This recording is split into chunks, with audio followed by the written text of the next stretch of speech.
Well, hello and welcome to my YouTube channel. My name is Jane, and normally I come to you from the heart of beautiful Scotland, which is where I live and where I'm a textile artist. But today, and for the past few weeks, I've been coming to you from the wonderful Italian city of Naples, which is where I come for a few weeks each spring. It's kind of like early springtime. I can get some sun on my skin and just relax a bit. But most importantly, it is time that I use to really think about how I want the next year to look, what I'm wanting to concentrate on, what things I want to change in my life, what kind of work I want to do, what's going to bring me joy in that next year.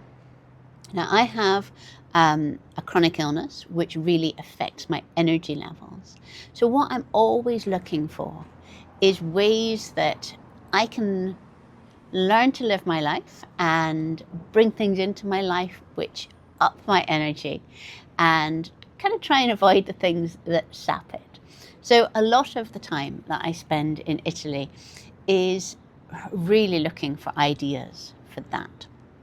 And I thought that what I'd do today is to talk about some of the things that I'll be thinking about as I go home and working out what aspects of those things I can take back into my life in Scotland.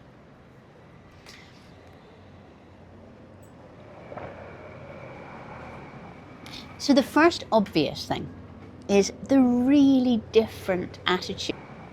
So the first obvious thing is the really different attitude in Italy to food. Now, I go for my morning coffee to the same cafe in the same square every morning. And on the way there, I pass 12 different places that I could buy fresh fruit and vegetables. Now, that's not even including mini marts or supermarkets. It's just market stands, vegetable shops, the little blue truck that goes around as a mobile vegetable kind of shop thing. It's not even going down any of the side streets. So 12 places on the way to my coffee. So that's about one every 110 steps. That's a lot of fruit and vegetables. They're all thriving. They're all got people buying fruit and vegetables from them. The produce is so beautiful. It's so well kept. You know, there's not that kind of limp lettuce kind of thing. Nothing's going off. It doesn't tend to be in plastic packaging. It's very, very different from home. And of course, this must be because Neapolitans must all cook from scratch. They must eat a very vegetable-centered diet, or they must be eating a lot of fruit, or there would not be the people buying the produce to keep these stands alive. And the other thing about the vegetable stands particularly is how seasonal they are. I mean, at the moment we are in March. It's quite difficult to buy onions, for example, because we're not really in onion season. You know, they've been stored for so long that they would be beginning to sprout, so they just don't have them on their stands. But they do have broad bean flowers and artichokes and agretti and so many kind of early spring greens, bitter greens, radicchio. It's just wonderful. So there mustn't be the kind of feeling that you should always be able to buy, I don't know, potatoes, carrots, onions, because that would be your staple vegetables. No, here there is this wonderful going through the seasons with different things each week. And what that has made me realise is that I need to get back to growing more vegetables myself, because I'm not going to be able to change the food culture of Scotland when I go back. You know, I shop on a Friday afternoon at a wonderful veg market, which is put together by a local farm, and it's been going for maybe 30 years or so. I used to shop there before I moved to the area, so it must be sort of like on a level with my oldest child. And that is a wonderful place, but it is once a week, and it's a Friday afternoon, and if you, for any reason, can't make that, then it's just really supermarkets and Spar or the Co-op. So to get the abundance and the seasonality, I'm going to be going back to growing my own vegetables. That's one of the things. As soon as I get home, I'm going to be getting home for just the right time to start sowing things in Scotland. It's one of the reasons I come here, to stop myself trying to do it all a little bit too early. So I get back and immediately I'm going to start sowing alongside my plants for dyeing textiles. I'm going to be growing some vegetables. The second thing, also about food, is almost as many shops on my walk to the coffee shop are selling pastries. Now, Naples is one of those cities that is renowned for its pastries, from sort of croissants and multi-leaved, wonderful phyllo-y kinds of things to rhumbarbars. And everywhere you look, people are eating sweet things or ice creams. You know, it's a city of ice creams, pistachio ice creams, hazelnut, chocolate, all kinds of fruit, sorbets, gelato. Oh, it's just amazing. And down on the seafront, there are a couple of enormously long cafes. You know, there may be sort of 5 or 6 shops stuck together. And on Saturdays and Sundays, there are cars queued back for miles, like dropping people off. And this is just the pleasure and treat of the week, is to have ice creams and pastries and to take massive cakes home for lunch. And when you see people with their coffee and their cakes in a cafe, there's none of that kind of hunched, oh, I shouldn't really, kind of feeling that I see so much at home. The kind of, oh, treat yourself, but you know, it's really a bit naughty kind of thing. This is just regular, unashamed taking pleasure in food. And that has been really interesting to watch, because I am used to seeing particularly women deny themselves pleasure in food. None of that goes on here. And a whole load of things that I would think of as rules back home, such as, you know, if I go for my coffee at 10 o'clock, everybody will be drinking coffee. If I go after 10:30, at least half the people in the cafe will have either Aperol spritzes or a glass of white wine with like little biscuits and crisps. And I look at that and I think, oh my goodness, it's not even lunchtime yet and people are drinking. But, you know, in Scotland, as a country, we have quite an alcohol problem, and people consume too much alcohol. Whereas in Italy, where people are prepared to go and have it at 10:30 in the morning, there is less of a cultural problem with it. So of these things, it shows me that it's not actually anything to do with the things that are being consumed. There is something to do with the culture that we make around it. And it's something that I will be unpacking once I get home, just to try and work out how to maximize the pleasure, how to really have something that is, if I have a cake or an ice cream or something at home, to get rid of all of that guilt or it being a reward or have some kind of emotional meaning, and just have it be pure pleasure. And the third thing that I have been thinking about quite a bit is, again, connected to my cafe. So I go along to my cafe, I have my cup of coffee there, and depending on the time of day, it will be the people meeting their friends or possibly having a coffee on the way to work.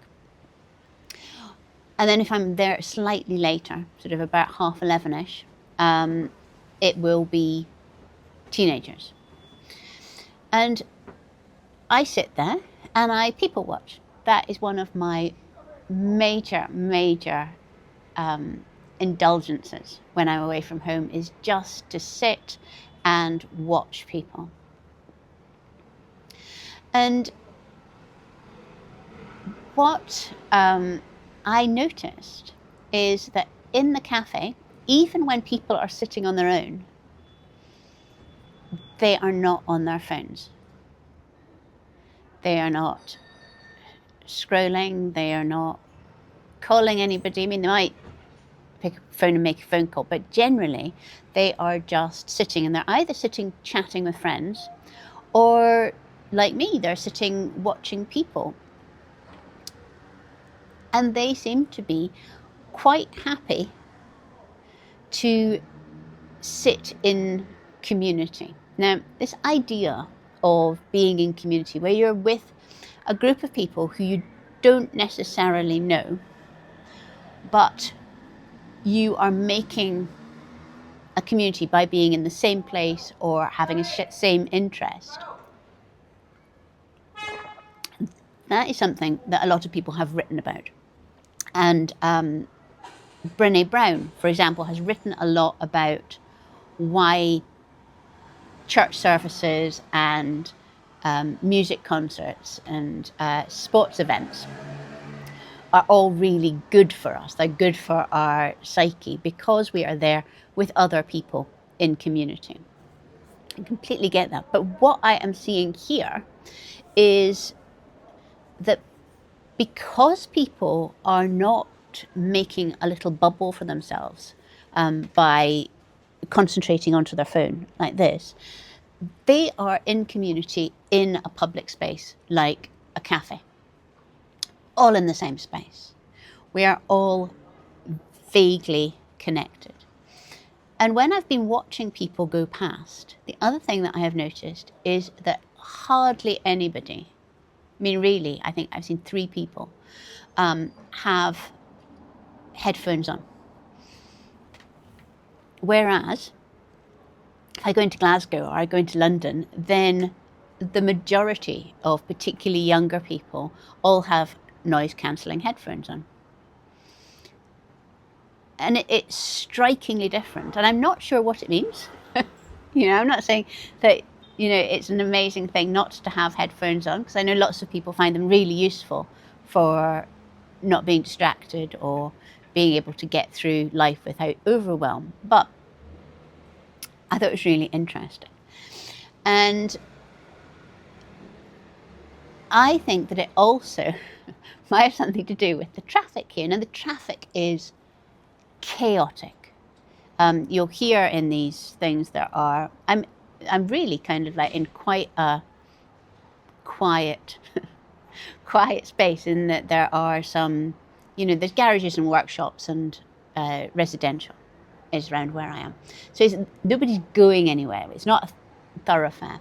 But you'll hear, there's so much tooting and revving and people reversing overladen trucks up drives and things. And the traffic is nonsensical. When I go down out of the flat here, there will be cars parked right the way along on pavements with another road of cars in sort of like the edge of the road, so that people have to it's like Jenga getting your car out.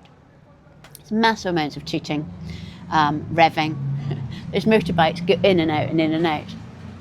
But in Naples, the pedestrian is the most important person on the road. So if I'm wanting to cross a road, I just go walk along the pavement, walk off the pavement onto the road, and everybody else stops.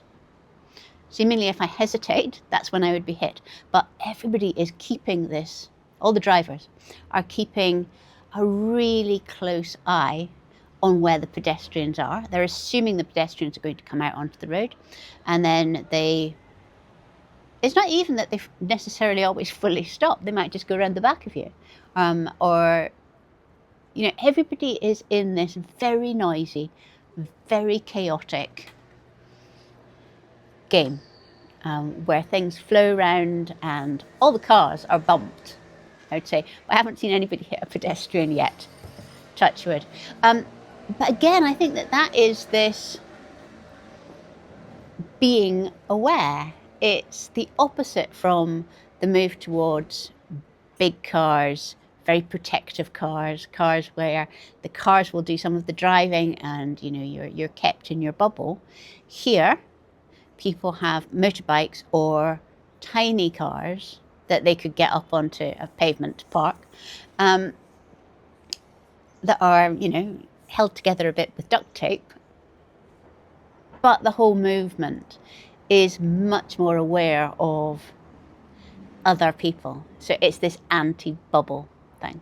And that, again, that is something that I don't know what it means. I'm just interested in the differences. And this is, of course, one of the reasons for travel, and particularly the kind of travel that I'm doing here, which is where for 4 weeks I'm just taking myself from my neighbourhood in rural Scotland to a neighbourhood in Naples, where I can just settle in. And I'm not doing a whole lot of tourist stuff. Most days I I walk around the neighbourhood, I go for the coffee, I will buy things to eat, I'll go for a walk along the seafront, that kind of thing. And it just allows you to begin to notice different ways of life which are probably not visible to people when they're here, in the same way that the things that I do in Scotland are not necessarily visible to me when I'm there. But these are the things that I'm taking back with me and having a think about. So I'm going to be going back to Scotland in a couple of days, and then I'm going to be working out how I can fit these things into my life, which things I want to change in my life, how I'm going to fit more activity in. Spoke last week about activity, and so far on this holiday I have been able to fit in a lot more walking, a lot more stairs. I've been really concentrating on trying just to push myself ever so gently to up my activity levels without crashing. How I'm going to continue that when it's not going to be as nice weather, where it's not going to be as flat, where there's not going to be as many kind of people or things to do in the area. The walks that I go on at home, very, very beautiful. They are sort of like really rural walks, and there isn't necessarily a purpose to them apart from the walking. Whereas here, been going for a walk, it has been because I needed to buy shampoo, for example, or some elastic to alter a dress or something like that. There is a reason. Whereas at home, because I live so far away from anywhere, I would need to get in a car for that. So it's very, very different. And what I'm trying to do is to work out how I can alter things at home to take the best bits of life here and adopt them at home. So it'll probably be a couple of weeks before I get all of that set in my head and I get back to you. But I shall be here next Friday as well with something, but I will be definitely back in Scotland, in amongst the mountains, in amongst the lochs, beginning to plant up my garden for spring. So until then, bye-bye.